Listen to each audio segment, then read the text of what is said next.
The opulent Galactic conclave chamber, a marvel of future architecture, hummed with 1,000 different languages and the rustle of countless species. Hundreds of alien leaders, their forms shimmering with bioluminescence, bristling with scales, or draped in ancient silks, had gathered.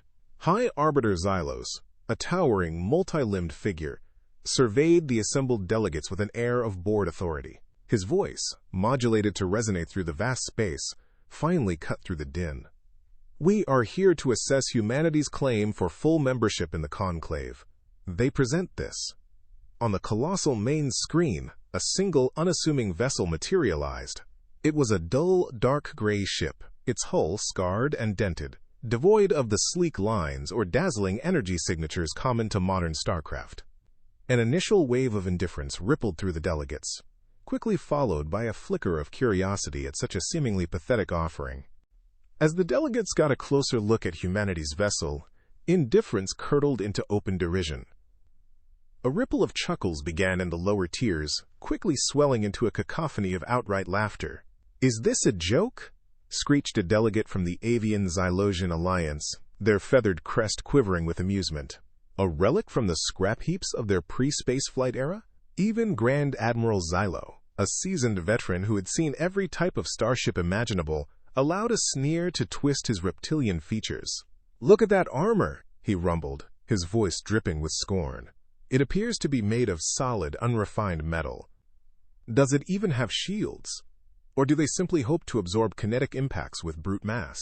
The insults flew, a brutal hail of verbal mockery, as the entire conclave dissolved into a collective fit of condescending amusement. Amidst the storm of alien laughter and cutting remarks, the human delegation remained a stark, silent anomaly. Ambassador Kalen Vance stood at the podium, his posture unwavering, his expression a mask of perfect serenity. Behind him, the few other human diplomats sat equally still, their gazes fixed forward, betraying not an ounce of anger, embarrassment, or even acknowledgement of the galaxy's scorn. Their unusual composure, however, only served to fuel the aliens' cruel jokes. "Perhaps their diplomats are merely malfunctioning automatons," cackled a delegate, prompting another wave of mirth.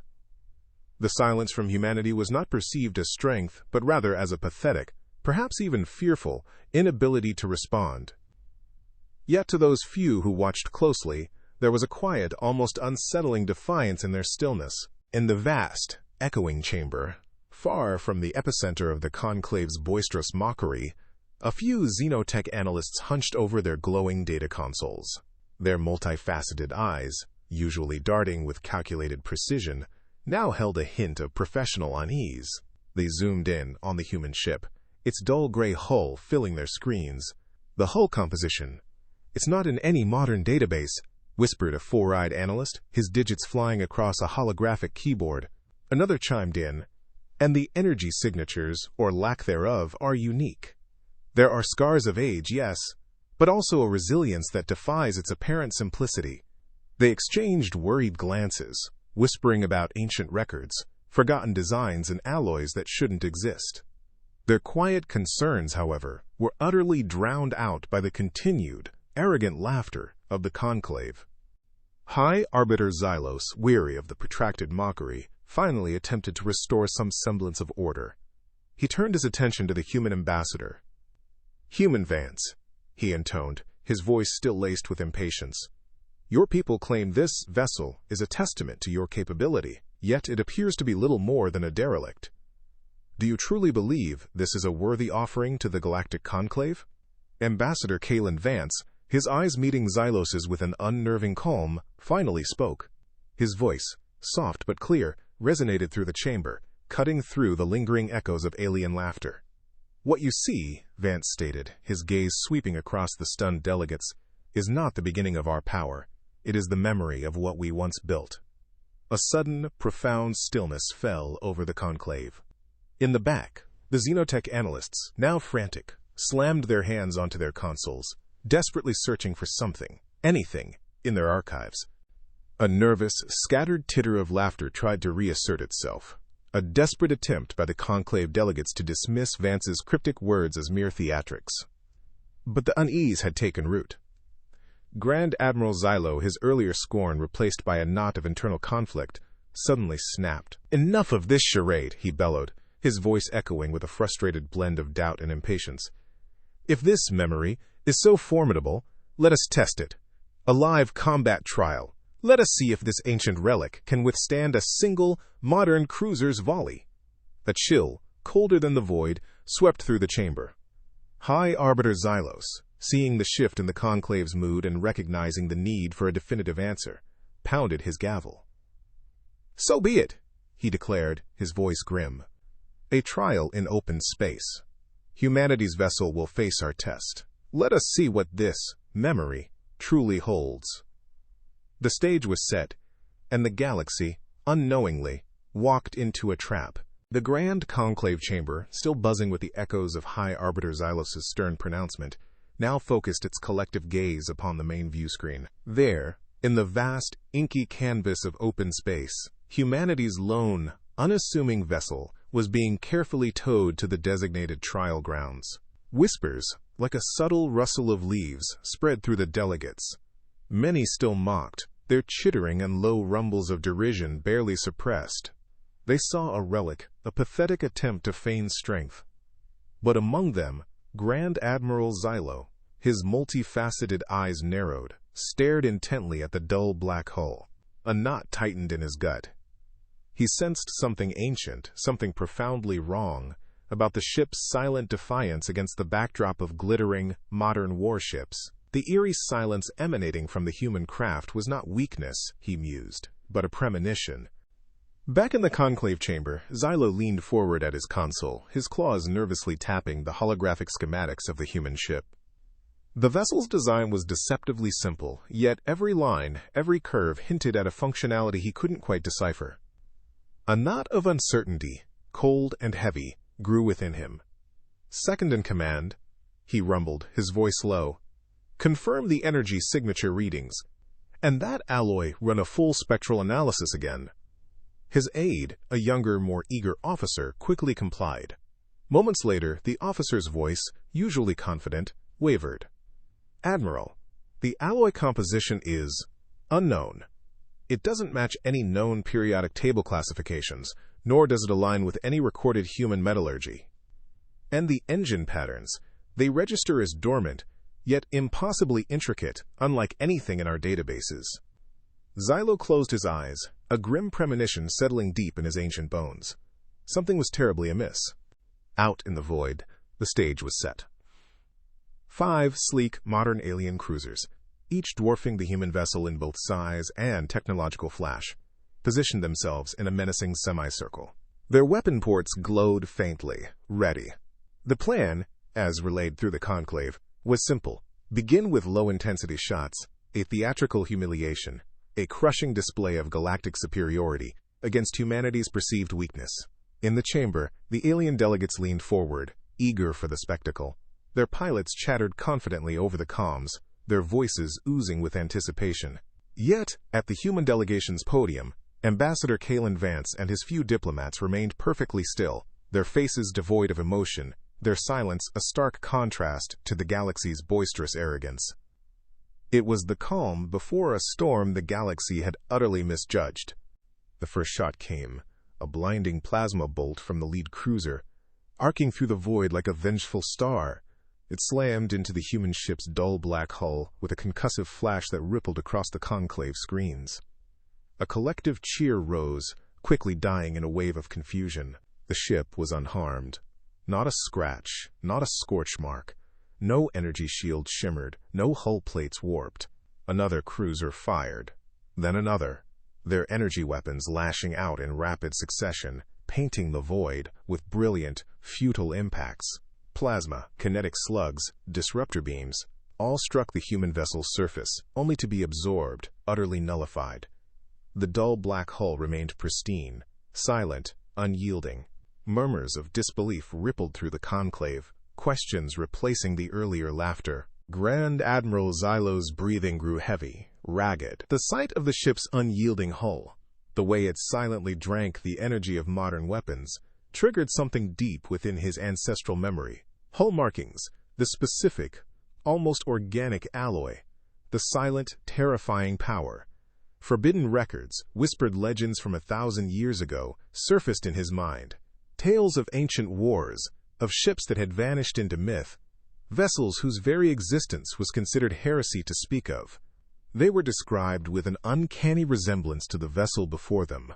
He remembered fragmented data, censored archives, of a civilization that had abruptly disappeared, leaving behind only devastation and a void of knowledge. "No," he whispered, his voice a dry rasp, his multifaceted eyes wide with dawning horror. "No, this cannot be. It's impossible." High Arbiter Xylos, his face contorted in a mixture of anger and confusion, slammed a fist on his podium. "Increase firepower! Crush this toy!" he shrieked, his voice cracking with desperation.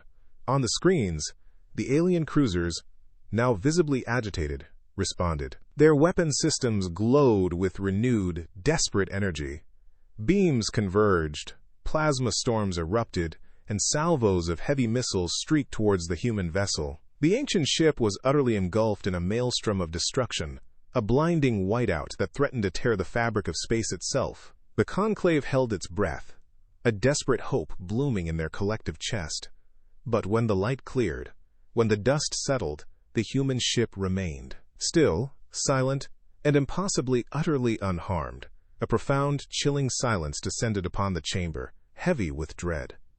In the back of the chamber, a xenotech analyst, a spindly creature with 6 delicate limbs, slammed a shaking hand onto his console. His eyes, usually cool and analytical, were wide with terror as he pulled up ancient, forgotten records. Data fragments dismissed for centuries as mythological. "High Arbiter!" he shrieked, his voice barely audible above the stunned silence. "The reports, they match. Hull composition, energy absorption, the very structural integrity. Records of human activity, 1,000 years ago, when the galactic empires were still in their infancy. They detail vessels precisely like this." He trembled, pointing a shaking digit at the screen. "This vessel is not weak. It is not new. It is old, too old. And yet, it lives. It lives." The delegates stared, their faces pale, desperately trying to reconcile the impossible. The conclave chamber was a tomb of silent dread. The laughter, the mockery, the arrogance, all were gone, extinguished by the impossible reality unfolding before them. It was then that Ambassador Kalen Vance finally spoke. His voice, soft and measured, yet imbued with an unyielding strength, cut through the pervasive fear. "You wished to test our ship," he stated, his gaze sweeping across the stunned faces of the delegates, lingering on High Arbiter Xylos. "Now, you have seen enough." His words, simple and direct, resonated like iron striking stone, causing the very air in the chamber to tremble with the weight of undeniable truth. The demonstration, the passive phase, was over. The game had changed. The vast expanse of the trial field hung in a profound, unsettling silence. Only the drifting debris from the alien cruisers' last, futile assault marred the void.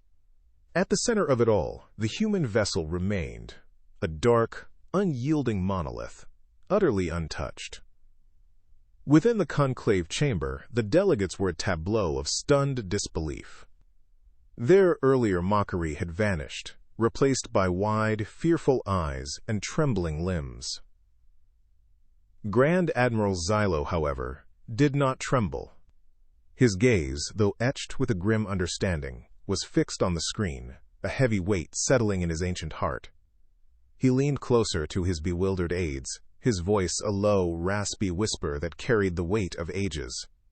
"This is not human arrogance," he breathed, his words a chilling prophecy. "This is history breathing again." He knew, with a certainty that turned his blood to ice, precisely what was about to unfold.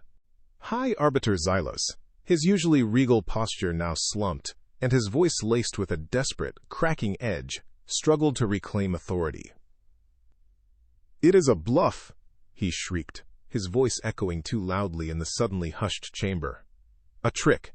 Destroy it. Destroy the human vessel." His frantic gestures belied his words, but the command was clear.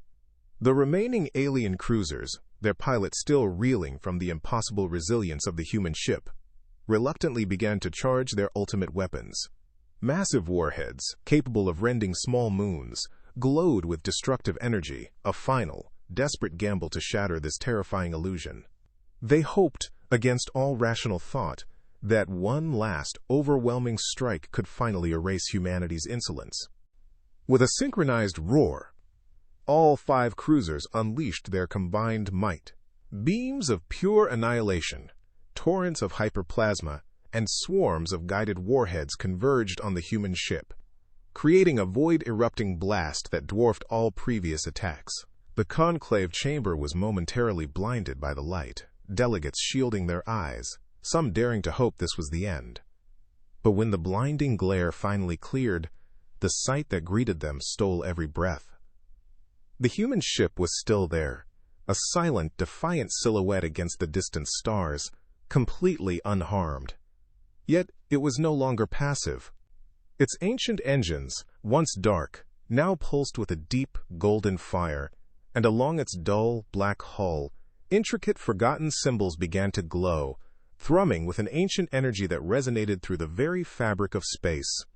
A collective gasp, choked and terrified, filled the conclave chamber. Then, with a low, living hum that seemed to vibrate in the delegates' very bones, the ship began to change. Hidden ports, seamlessly integrated into its ancient armor, slid open, revealing an array of weaponry that defied modern comprehension. These were not sleek, energy-efficient coils. They were massive, brutal cannons, their muzzles hinting at destructive power older than the current galactic empires. Energy, a pure, golden light, began to build within their depths, casting an eerie glow across the ship. In the conclave chamber, an elderly alien officer, a xenotech analyst who had spent his life sifting through forgotten lore, dropped to his knees, his face ashen. "This is impossible," he whispered, his voice trembling with a terror that transcended mere fear. "These weapons, they match the archives of the first cataclysm. The legends, they are real." The chilling realization spread like a plague. These were not merely powerful weapons, they were relics of a forgotten, devastating age. The alien cruisers, their pilots witnessing the awakening of these legendary armaments, finally broke. Panic erupted through their comms, a frantic scramble to launch countermeasures, to retreat, to fire back anything they had. Their desperation was palpable, a stark contrast to the human ship's calm, deliberate readiness. Then, the human ship fired its first shot, not a barrage, not a volley, but a single, focused golden beam. It sliced through the void, impossibly fast, impossibly precise, striking one of the lead alien cruisers. The cruiser didn't explode in a fiery ball. It simply cleaved in half, its mighty engine sputtering for a moment before its 2 halves drifted apart, silent and dead. A collective, horrified gasp tore through the conclave chamber, followed by a profound, dreadful silence. There was no pause. A second golden beam, then a third, erupted from the human vessel. They tore through the remaining cruisers' shields as if they were made of tissue paper, then through their reinforced armor, through their very cores. One by one, the mighty warships, symbols of galactic pride and technological advancement, disintegrated into drifting motes of ash and superheated gas.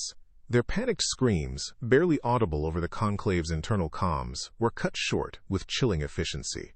In less than a minute, 5 cruisers, a formidable test squadron, were utterly annihilated, reduced to nothing but silent, scattered debris. The human ship remained, pristine and unblemished, its ancient golden glow the only witness to the massacre it had wrought. As swiftly as it had awakened, the human ship powered down its weapons. The golden glow faded, and the hull symbols returned to their inert state. It was as if the brutal, swift massacre had been nothing more than a casual flick of a wrist. In the conclave chamber, the silence was no longer merely stunned. It was heavy with existential dread. Whispers began to ripple through the delegates, hesitant and tinged with terror. "It cannot be," one delegate stammered, while another breathed. Humanity was not advanced then, not 1,000 years ago. Questions, chilling and profound, began to surface. How could they possess such power? What did this mean for their carefully constructed galactic history? What else had humanity hidden? And for how long? Grand Admiral Xylo, his face a mask of bitter fear, slowly rose from his seat. His imposing figure, usually a symbol of unwavering authority, now trembled slightly. His voice, when it came, was a low growl, breaking with the weight of his dawning, horrifying understanding. "Fools," he spat, his gaze sweeping across the pale, recoiling faces of the delegates. "You laughed at them because you thought they were young. You dismissed them because their records were short." He paused, his eyes narrowing, a chilling finality in his tone. "Humanity is not young. Humanity is old. Older than we knew. And we should fear what else they have hidden, what else they have been waiting to awaken."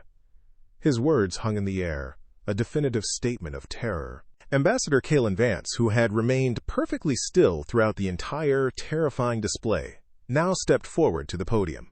His voice, soft and gentle, carried an undeniable weight, cutting through the horrified whispers of the delegates. "You saw what you wanted to see," he reiterated, his gaze calm yet piercing. "A small, insignificant species, easily dismissed. But this vessel is not our beginning. It is our memory." The chamber was utterly silent now, a silence born not of respect, but of profound, unadulterated fear. No alien dared to laugh, to sneer, or even to whisper a word of mockery. The revelation had finally sunk in, chilling them to their very cores. The silence in the Galactic conclave chamber was no longer one of anticipation, but of profound dread. On the immense main screen, the wreckage of 5 mighty cruisers drifted in the void, a grim testament to humanity's ancient power. Within the opulent hall, fear, cold and sharp, spread like a viral storm. Delegates, moments ago arrogant and dismissive, were now pale, their myriad forms trembling, their whispers a ragged chorus of disbelief. The boisterous laughter that had once filled this space was gone, replaced by a pervasive, chilling terror.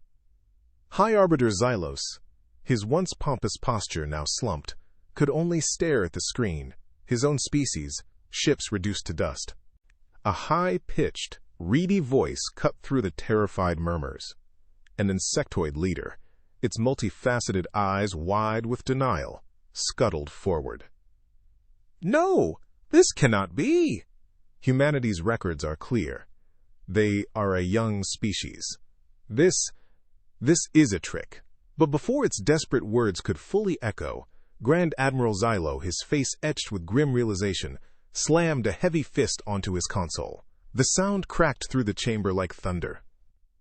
"You blind fools!" he rumbled, his voice raw with bitter conviction. "The markings, the alloy, the weapons signatures. It is all there. You saw it with your own eyes. Humanity built this vessel not centuries, but millennia ago, long before our earliest records suggested they were capable of spaceflight. And you laughed." The insectoid leader recoiled, its denial shattered by Xylo's irrefutable authority. The implications of Xylo's words settled over the conclave like a shroud. An alien ruler, a serpentine creature whose scales now seemed dull with fear, dared to voice the next, most terrifying question.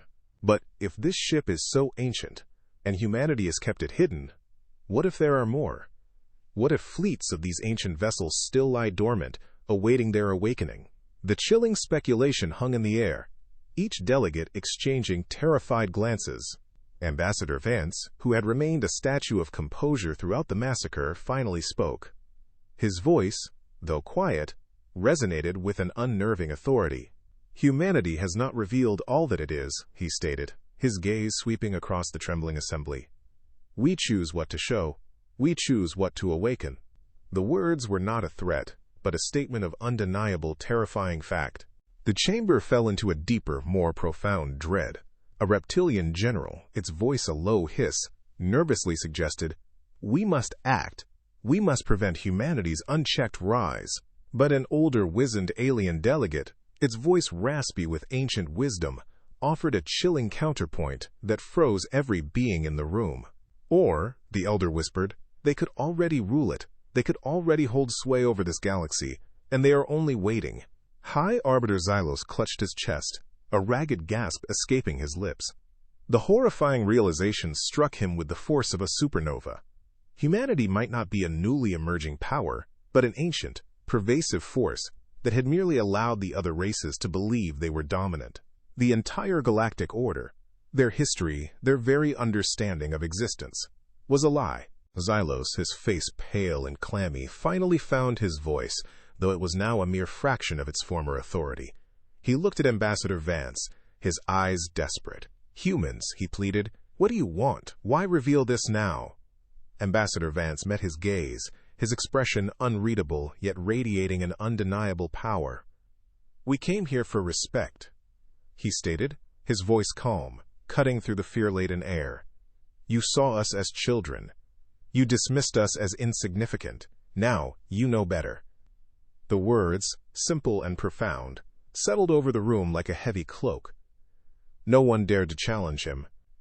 The humans, once the subject of mockery, now controlled the room, not with threats, but with the terrifying weight of their undeniable revelation. The alien leaders lowered their gazes, their minds racing, no longer with scorn, but with calculated self-preservation. Whispers spread, not of war, but of alliances, of treaties, of how to beg for friendship. Grand Admiral Xylo, his face a mask of grim resignation, spoke again, his voice heavy with the weight of an awful truth.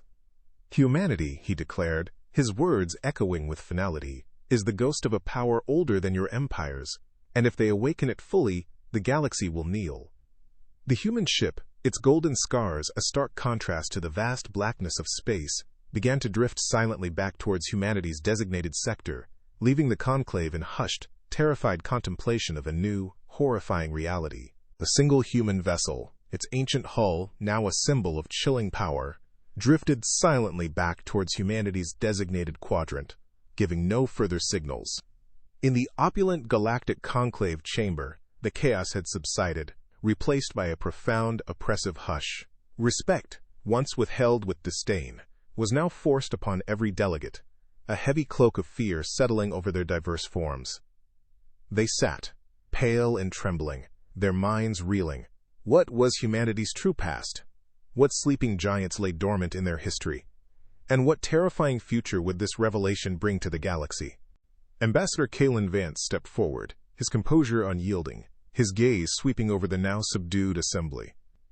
His voice, calm yet resonating with an unshakable authority, cut through the silence.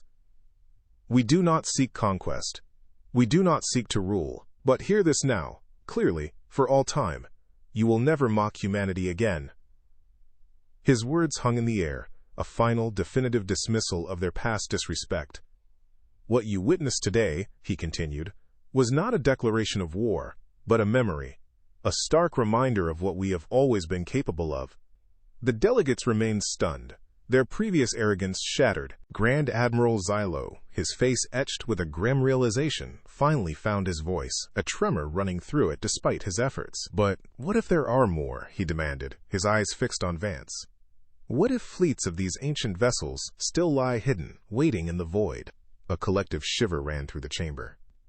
Ambassador Vance paused, a deliberate, almost imperceptible breath escaping his lips before he replied. His voice barely a whisper, yet it echoed with devastating force. "What you saw, none was not alone." Gasps erupted, a wave of raw, primal fear sweeping through the conclave as the true horror of his words sank in. Then, as if on cue, the main view screens flickered, shifting from the lone human ship to the vast, empty expanse of space beyond the station, and from the abyssal blackness, shapes began to emerge. Not one, not two, but dozens, then hundreds of massive, dark, silent, ancient human warships, their hulls bearing the same golden scars and strange, unfamiliar alloys as the single vessel that had just annihilated an entire fleet. Some were city-sized behemoths, their engines glowing faintly with an ancient, golden fire, a silent testament to a power long forgotten. The chamber erupted in cries of shock and terror, a cacophony of fear. Xylo, his voice barely audible, whispered, "They were never weak. They were only waiting." Ambassador Vance watched the screens, a profound, almost sorrowful expression on his face, as the full extent of humanity's hidden power was unveiled. "These ships," he stated, his voice now imbued with a solemn authority that transcended mere diplomacy, "have slept for 1,000 years. We did not bring them to frighten you, though fear may be your natural response. He paused, allowing the terrifying scale of the fleet to register. We brought them to remind you that humanity's history is deeper than you believed. Our strength is not new, but ancient, and we will endure again, as we always have. The alien delegates sat frozen, utterly defeated, finally understanding that humanity was not a rising power, but an ancient one that had merely chosen to reawaken. Ambassador Vance's eyes, calm and unwavering, swept across the conclave, settling on each trembling leader in turn. His final words resonated, an unyielding warning that would echo through galactic history. "Mock us again," he declared, his voice low but filled with an iron resolve, "and you will wake more than old ships. You will wake our wrath." The chamber fell into an absolute, terrified silence. The galaxy, for the first time in its long, arrogant history, would never laugh at humanity again. They now understood with a chilling clarity that humanity had always been here, watching, waiting. On the colossal screens, the ancient fleet hung in the void, silent and imposing, a monumental symbol of humanity's awakened legacy, a sleeping giant finally roused.